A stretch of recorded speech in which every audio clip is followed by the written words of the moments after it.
2026 সালের জেনপাস ইউজি পরীক্ষা কিন্তু প্রায় চলে এলো। মাত্র হাতে 2 মাস তোমরা সময় পাবে এই পরীক্ষার জন্য যাবতীয় প্রিপারেশন সেরে ফেলার। চলো একবার দেখে নিই এই বছর 2026 সালের জেনপাস পরীক্ষাতে সিলেবাস কীরকম হতে চলেছে। অলরেডি সোশ্যাল মিডিয়াতে ঝড় উঠে গেছে, তোমরা সবাই জেনেও গেছো এই বছর সিলেবাসে কিন্তু একটা বড় রদবদল ঘটেছে, যেটা হলো হেলথ অ্যাপটিটিউড নামে একটা সাবজেক্টের ইনক্লুশন অর্থাৎ অন্তর্ভুক্তিকরণ এই জেনপাসের সিলেবাসের মধ্যে। কিন্তু তাতে প্যানিক করার মতন, ভয় পাওয়ার মতন কিচ্ছু নেই। হ্যাঁ, চাইলে আরও আগে কমিশন বা বোর্ড জানাতে পারতো যে এই টপিকটাকে ইনক্লুড করা হলো। হোয়াট এভার, ভেবে কোনো লাভ নেই, আমাদেরকে নেমে পড়তে হবে, লড়তে হবে এবং আমাদেরকে এই পরীক্ষায় ভালো রেজাল্ট করে দেখাতে হবে, আমরা নিশ্চয়ই সাকসেস পাবো। তো জেনপাস ইউজি পরীক্ষাটা কি, যারা জানো না তাদের জন্য। জেনপাস ইউজি পরীক্ষা হলো এমন একটা ইম্পর্টেন্ট পরীক্ষা পশ্চিমবঙ্গের মধ্যে, যেটা পাশ করলে তোমরা BSc nursing, bachelor of optometry, bachelor of physiotherapy এরকম বিভিন্ন মেডিকেল রিলেটেড বা প্যারামেডিক্যাল কোর্সগুলো পড়ে তোমাদের কেরিয়ার গড়ার একটা অপরচুনিটি পাবে, একটা সুবর্ণ সুযোগ পাবে। তার সাথে একটা খুব গুরুত্বপূর্ণ সাবজেক্ট আছে ব্যাচেলার অফ হসপিটাল অ্যাডমিনিস্ট্রেশন। কেন গুরুত্বপূর্ণ? জেনপাস পরীক্ষা কিন্তু শুধুমাত্র সায়েন্স ব্যাকগ্রাউন্ড যাদের আছে এইচএসে তাদের জন্য নয়। একটা সাবজেক্ট আছে যাকে বলে ব্যাচেলার অফ হসপিটাল অ্যাডমিনিস্ট্রেশন, যেটা আর্টস ব্যাকগ্রাউন্ডের ছাত্রছাত্রীরাও কিন্তু করতে পারে অ্যাভেল। এবং জেনপাস ইউজি পরীক্ষাতে আর্টস ব্যাকগ্রাউন্ডের ছাত্রছাত্রীরাও কিন্তু পরীক্ষায় বসতে পারে। তোমাদের যারা আর্টস ব্যাকগ্রাউন্ডের স্টুডেন্ট আছে, অর্থাৎ যদি কোনো সায়েন্স ব্যাকগ্রাউন্ডের স্টুডেন্ট আমার এই ভিডিওটা দেখছো এবং তোমাদের কোনো আর্টস ব্যাকগ্রাউন্ডের স্টুডেন্ট আছে যে কিনা জেনপাস ইউজি পরীক্ষায় বসতে চায়, তাকে এই ভিডিওটা এক্ষুনি শেয়ার করো এবং বলো প্রিপারেশন শুরু করতে।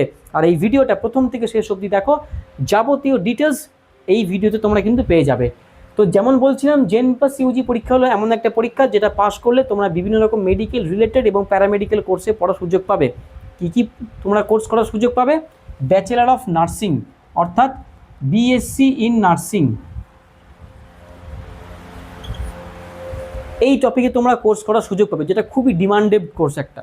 নেক্সট পাবে তোমরা ব্যাচেলার অফ অপটোমেট্রি, চোখ রিলেটেড। তোমরা দেখো নিশ্চয়ই যে যখন কোনো জায়গাতে তোমরা চোখের ডাক্তার দেখাতে যাও, ডাক্তারবাবু দেখার ঠিক আগে টেকনিশিয়ান থাকে যারা তোমার চোখটাকে পরীক্ষা করেন, সেই কোর্স ছিল এইটা, এটা করার সুযোগ পাবে। আর কি সুযোগ পাবে? Bachelor of medical laboratory science, এই রকম আরও অনেক কোর্স আছে। তোমরা কিন্তু অবশ্যই এই জেনপাসে যে ইনফরমেশন বুলেটিন প্রকাশ করা হয়েছে সেটা কিন্তু তোমরা অবশ্যই পড়বে, সেখানে সমস্ত কোর্সগুলো উল্লেখ করা আছে। আর কি করার সুযোগ পাবে? BHA, bachelor of hospital administration, আর্টসের স্টুডেন্টদের জন্য। যাদের আর্টস ব্যাকগ্রাউন্ড, এইচএসে সায়েন্স ব্যাকগ্রাউন্ড নেই, তারাও কিন্তু এই ব্যাচেলার অফ হসপিটাল অ্যাডমিনিস্ট্রেশন পরীক্ষাতে, মানে হসপিটাল অফ অ্যাডমিনিস্ট্রেশন কোর্স কিন্তু করতে পারবে জেনপাস পরীক্ষায় পাস করলে। তাহলে তোমাদের মনের মধ্যে নিশ্চয়ই একটা প্রশ্ন এখন খটকা লাগছে, স্যার আর্টসের স্টুডেন্টও দিচ্ছে, সায়েন্সের স্টুডেন্টও দিচ্ছে, তাহলে এর সিলেবাসটা কী হবে? একদম ঠিক, এবার আমরা ডাইরেক্টলি চলে আসবো সিলেবাস নিয়ে। খুব ভালো করে জানবে, এই জেনপাস পরীক্ষায় দুটো পেপার হয়, পেপার 1 এবং পেপার 2। পেপার 1 তারাই দেবে যাদের সায়েন্স ব্যাকগ্রাউন্ড, পেপার 2 শুধুমাত্র এই ব্যাচেলার অফ হসপিটাল অ্যাডমিনিস্ট্রেশন যারা দেবে তাদের জন্য। কি কি আছে পেপার 1 পেপার 2তে? পেপার 1-এ যেগুলো আছে physics, chemistry, biology, general English আর হেলথ অ্যাপটিটিউড। খুব বিতর্কিত বিষয়, কিন্তু একদম বিতর্কে যাব না আমরা। স্যার কোন সাবজেক্টে কত নম্বর থাকবে? ফিজিক্স, কেমিস্ট্রি, বায়োলজি, এই সবগুলোতেই থাকবে তোমার 15 15 15, অর্থাৎ 15টা 1 নম্বরের এমসিকিউ। তাহলে 15 গুণিত 1 কত হচ্ছে? 15, তাহলে 15 নম্বর থাকছে এমসিকিউ। আর থাকবে কি? 5টা 2 নম্বরের প্রশ্ন, 5 দুগুণে 10, তাহলে হয়ে গেল 25 25 25। জেনারেল ইংলিশ 20, সব 1 নম্বরের প্রশ্ন। হেলথ অ্যাপটিটিউড 20, সব 1 নম্বরের প্রশ্ন। টোটাল কত হলো? 3 25 75 প্লাস 40 ইজিক্যাল টু 115। তাহলে পেপার 1 হলো 115 নম্বরে। কোনো ডাউট? আশা করি কোনো ডাউট নেই। নেক্সট, এবার তাহলে আমরা চলে আসবো পেপার 2তে, অর্থাৎ ব্যাচেলার অফ হসপিটাল অ্যাডমিনিস্ট্রেশনে। পেপার 2তে কী থাকবে দেখো, খুব ভালো করে ঠান্ডা মাথায় ভাববে। পেপার 2টা কিন্তু হবে ক্লাস 10th স্ট্যান্ডার্ডের, অর্থাৎ যা পরীক্ষা হবে সব হবে ক্লাস 10th স্ট্যান্ডার্ডের। ব্যাচেলার অফ হসপিটাল অ্যাডমিনিস্ট্রেশন যাদের আর্টস ব্যাকগ্রাউন্ড তারাও দিতে পারো জেনপাস ইউজি, সেক্ষেত্রে তোমাদেরকে দিতে হবে ক্লাস 10 স্ট্যান্ডার্ডের ওপরে কি কি পরীক্ষায় আসবে বা কোন কোন সাবজেক্ট পরীক্ষার মধ্যে থাকবে। Paper 2 exclusively for arts student, bachelor of hospital administration, কি কি থাকবে? Physical science, mathematics, GK, general knowledge, basic English আর লজিক্যাল রিজনিং। হলো physics, mathematics, general knowledge, basic English, logical reasoning. Sir কোন সাবজেক্টে কত নম্বর, কি করে পাস করব? বেসিক ইংলিশ 20, এলআর মানে লজিক্যাল রিজনিং 20, জিকে 10টা থাকবে 1 নম্বরের প্রশ্ন, ম্যাথ 10টা থাকবে 1 নম্বরের প্রশ্ন, ফিজিক্যাল সায়েন্স 25টা থাকবে 1 নম্বরের প্রশ্ন, আর 2 নম্বরের প্রশ্ন 5টা থাকবে 2 নম্বরের প্রশ্ন, 10 10 10, অর্থাৎ physical science, mathematics, general knowledge এই তিনটেতে ফিজিক্যাল সায়েন্সে 25টা থাকবে 1 নম্বরের প্রশ্ন, ম্যাথে 10টা থাকবে 1 নম্বরের প্রশ্ন, জেনারেল নলেজে 10টা থাকবে 1 নম্বরের প্রশ্ন, ফিজিক্যাল সায়েন্সে 5টা থাকবে 2 নম্বরের প্রশ্ন, ম্যাথে 5টা থাকবে 2 নম্বরের প্রশ্ন, জিকেতে 5টা থাকবে 2 নম্বরের প্রশ্ন, বেসিক ইংলিশ, লজিক্যাল রিজনিং কোনো রকম 2 নম্বরের প্রশ্ন থাকবে না। টোটাল কত হলো চলো করে নি চটপট। 35 সব থেকে important subject physical science for bachelor of hospital administration 35 number, math 20, GK 20 20 20, কত হলো 1 2 3 4 4 20 80 প্লাস 35 হয়ে গেল তোমার 115। তাহলে পেপার 1 115, পেপার 2 115। স্যার আমার সায়েন্স ব্যাকগ্রাউন্ড, আমি কি পেপার 1 পেপার 2 দিতে পারবো? আমার সাজেশন, আমার অ্যাডভাইস, যাদের সায়েন্স ব্যাকগ্রাউন্ড তারা পেপার 1ও দাও, পেপার 2ও দাও। যাদের আর্টস ব্যাকগ্রাউন্ড তাদের কিচ্ছু করার নেই, তারা খালি পেপার 2 দেবে, কিন্তু জেনপাস তো দিতে পারবে। আর ব্যাচেলর অফ হসপিটাল অ্যাডমিনিস্ট্রেশন আগামী দিনে কিন্তু খুব খুব খুব একটা ইম্পর্ট্যান্ট সাবজেক্ট, ইম্পর্ট্যান্ট টপিক, যেটা তোমার কেরিয়ারকে একদম অনেক উচ্চতায় নিয়ে যাবে। অনেক অনেক অনেক অপরচুনিটি তোমরা কিন্তু এই সাবজেক্টটা পড়াশোনা করলে পাবে। এবারে আমরা একটু ডিপে চলে আসছি। কোথায় ডিপে আসছি? আমাদের সব থেকে বিতর্কিত বিষয় হেলথ অ্যাপটিটিউড কী, এবং হেলথ অ্যাপটিটিউড থেকে কি কি প্রশ্ন বা কি কি সিলেবাস আমরা ফলো করব। হেলথ অ্যাপটিটিউড আগামী দিনে আমি চেষ্টা করব প্রত্যেক সপ্তাহে 2টো করে ভিডিও এই হেলথ অ্যাপটিটিউডের ওপর দেবার, যাতে তোমাদের হেলথ অ্যাপটিটিউড নিয়ে কোনো রকম কোনো প্রবলেম না থাকে। যাই হোক, হেলথ অ্যাপটিটিউড জিনিসটা কি? হেলথ অ্যাপটিটিউড হলো এমন একটা পরীক্ষা, যে পরীক্ষাটা তোমার যোগ্যতাটাকে নির্ধারণ করবে যে তুমি হেলথ রিলেটেড যে সার্ভিসে যেতে চাইছো তার জন্য তুমি যোগ্য কিনা। তাহলে ঠান্ডা মাথায় ভাববে এখানে কী কী নিয়ে প্রশ্ন আসতে পারে। সিলেবাস তোমার কাছেও নেই, সিলেবাস আমার কাছেও নেই, যেমন আমি আগে বললাম। তাহলে কি নিয়ে পড়বে? একটা টেন্টেটিভ সিলেবাস কিন্তু আমি তোমাদেরকে বানিয়ে দিচ্ছি। এই টেন্টেটিভ সিলেবাসটা যদি তোমরা ফলো করো, হয়তো হুবহু মিলবে না, কিন্তু 90% চান্স কিন্তু এখান থেকে প্রশ্নগুলো আসার। যেমন ধরো আগামী দিনে কিন্তু আমি আরও ডিটেল সিলেবাসটাকে বানাবো, এখন আমি তোমাদের বেসিক একটা ধারণা দিচ্ছি।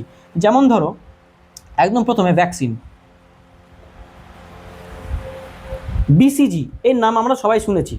কোন রোগের জন্য বিসিজির ভ্যাকসিনেশন দেওয়া হয়, এরকম প্রশ্ন আসতে পারে। Communicable disease, dengue, malaria, leprosy, এইখান থেকে কিন্তু কিছু প্রশ্ন আসতে পারে। নন কমিউনিকেবল ডিজিজ অর্থাৎ যে রোগগুলো ছোঁয়াচে নয় এরকম রোগ, cardiac arrest, heart attack, sugar, chronic kidney disease, এইখান থেকে কিন্তু প্রশ্ন আসতে পারে। ফিজিওলজি, ফিজিওলজিতে তোমরা তো যাদের সায়েন্স ব্যাকগ্রাউন্ড ভাই তারা তো 11-12 ফিজিওলজি পড়েছো, সেটাকে আর একটু ডিপে যেতে হবে। ফিজিওলজি নিয়ে প্রশ্ন কিন্তু অবশ্যই আসতে পারে। মেডিকেল ইনস্ট্রুমেন্ট, ইসিজি মেশিনের পুরো মানে ইসিজির পুরো নাম কি, এমআরআই এর পুরো নাম কি, এরকম প্রশ্ন কিন্তু আসতে পারে। মেডিকেল টেস্ট, হয়তো একটা পরীক্ষার মানে কোনো একটা ব্লাড টেস্টের নাম দিয়ে দিল যে এই ব্লাড টেস্টটা কোন রোগ হলে আমরা করব, সেরকম প্রশ্ন কিন্তু অবশ্যই এখান থেকে আসতে পারে মেডিকেল টেস্ট রিলেটেড। আচ্ছা, বেসিক হেলথ নলেজ, যেমন ধরো হাত পা কেটে গেলে আমরা একটা ইঞ্জেকশন নিই, সবাই জানো তোমরা টিটেনাস ইঞ্জেকশন আমরা কোথায় নিই? মাসেলে নিই। এবারে এই যে আমরা ইঞ্জেকশন নিই, এই ইঞ্জেকশনের কিন্তু অনেকগুলো ভাগ আছে, ইন্ট্রামাসকুলার আছে, সাবকিউটেনিয়াস আছে, ইন্ট্রাভেনাস আছে। এই প্রত্যেকবার যখন ইঞ্জেকশন দেওয়া হয়, ইঞ্জেকশনের অ্যাঙ্গেলটা স্কিনের সঙ্গে কিন্তু আলাদা থাকে। ইন্ট্রামাসকুলার দিলে 90 ডিগ্রি অ্যাঙ্গেল থাকবে, যদি তোমার ইন্ট্রাভেনাস দেওয়া হয় তার জন্য একটা স্পেশাল ডিগ্রি থাকবে, সাবকিউটেনিয়াস দিলে একরকম অ্যাঙ্গেল থাকবে ইঞ্জেকশনের সঙ্গে স্কিনের। তাহলে এই একটা ডিগ্রি হয়তো উল্লেখ করে দিল যে সাপোজ এরকম পরীক্ষায় কোশ্চেন আসতে পারে যে ইন্ট্রামাসকিউলার ইঞ্জেকশন দিলে নিডল মানে ইঞ্জেকশনের সঙ্গে স্কিনের অ্যাঙ্গেল কত ডিগ্রি হয়, উত্তর হবে 90 ডিগ্রি। তাহলে এই রকম কিন্তু টুকটাক যেগুলো মানে হেলথ রিলেটেড ইস্যু আমরা প্র্যাকটিক্যাল প্রত্যেকদিন ফেস করছি, এটা কিন্তু আসতে পারে। নেক্সট ভিটামিন, খুব ইম্পর্টেন্ট টপিক, ভিটামিন নিয়ে প্রশ্ন আসতে পারে। যেমন ধরো কোন ভিটামিনের অভাবে রিকেট হয়, কোন ভিটামিনের অভাবে স্কারভি হয়, এরকম প্রশ্ন আসতে পারে। কোন ভিটামিন জলে সলিউবল, কোন ভিটামিন তেলে সলিউবল, এরকম ভিটামিন নিয়ে কোশ্চেন আসতে পারে। এরকম nutrition, very important topic, nutrition নিয়ে তোমাদের অবশ্যই কিন্তু প্রশ্ন আসতে পারে। আর কী নিয়ে প্রশ্ন আসতে পারে? হাইজিন, হাইজিন নিয়ে প্রশ্ন আসতে পারে। আর কী নিয়ে প্রশ্ন আসতে পারে? ম্যাল নিউট্রিশন নিয়ে, নিউট্রিশন নিয়ে তো প্রশ্ন আসবেই, ম্যাল নিউট্রিশন নিয়ে কিন্তু প্রশ্ন আসতে পারে, যে এই পার্টিকুলার খনিজ পদার্থের অভাবে বা নিউট্রিশনের মধ্যে এই পদার্থের অভাবে আমাদের কী রোগ হয়। আর কি আসতে পারে? প্ল্যান্ট ফিজিওলজি থেকে একটা বা দুটো প্রশ্ন কিন্তু অবশ্যই তোমরা এক্সপেক্ট করতে পারো, আসতে পারে। যদিও এটা হেলথ অ্যাপটিটিউড, তাও সিলেবাসের মধ্যে কিন্তু একটা দুটো প্রশ্ন কিন্তু আসতে পারে প্ল্যান্ট থেকে, পরে আমি স্পেসিফিক্যালি তোমাদের বলে দেবো। আর কি আসতে পারে? Reproduction biology, very important topic, reproduction biology, যে সেক্সুয়াল ট্রান্সমিটেড ডিজিজগুলো হয় সেখান থেকে তোমাদের প্রশ্ন আসতে পারে।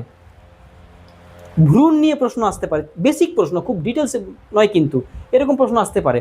আচ্ছা, একটা খুব বড় টপিক ভেক্টর, যেমন ধরো আমি বলি তোমাকে ডেঙ্গু রোগ কোন মশা ছড়ায়, অ্যানোফেলিস, কিউলেক্স, এডিস নাকি আর্মিজেরিস? এডিস মশা, তাহলে সেরকম ভেক্টর নিয়ে কিন্তু প্রশ্ন আসতে পারে। নেক্সট প্যাথোজেন, প্যাথোজেন মানে হয়তো তোমাকে প্রশ্ন করলো যে নিচের কোনটি ম্যালেরিয়ার পরজীবী, সেখানে তো অনেক রকম এক্সাম্পল দেওয়া আছে, উচেরিয়া ব্যাংক্রফটি দেওয়া আছে, ওখানে হয়তো ডেন 1 দেওয়া আছে, ওখানে হয়তো প্লাজমোডিয়াম দেওয়া আছে, ওখানে হয়তো টক্সোরিনকাইটাস বা ধরো টক্সোপ্লাজমা, এরকম কিছু এক্সাম্পল দেওয়া আছে, উত্তর হবে প্লাজমোডিয়াম। তাহলে এরকম কিন্তু প্যাথোজেন নিয়ে প্রশ্ন আসতে পারে। তাহলে এবার বলো হেলথ অ্যাপটিটিউড ব্যাপারটা কি খুব কঠিন, নাকি অ্যাকচুয়ালি হেলথ অ্যাপটিটিউড ব্যাপারটা খুব সোজা? যে যা করছে করুক, আমাদেরকে জেনপাস ইউজি পরীক্ষাতে পাশ করতে হবে, যেহেতু তোমরা ফোকাস করেছো, এবং আমাদেরকে পড়তে হবে। হেলথ অ্যাপটিটিউড এখন সিলেবাস নেই, তখন সিলেবাস নেই, কখন আসবে আমরা জানি না, তা বলে আমরা হাল ছেড়ে দিলে হবে না।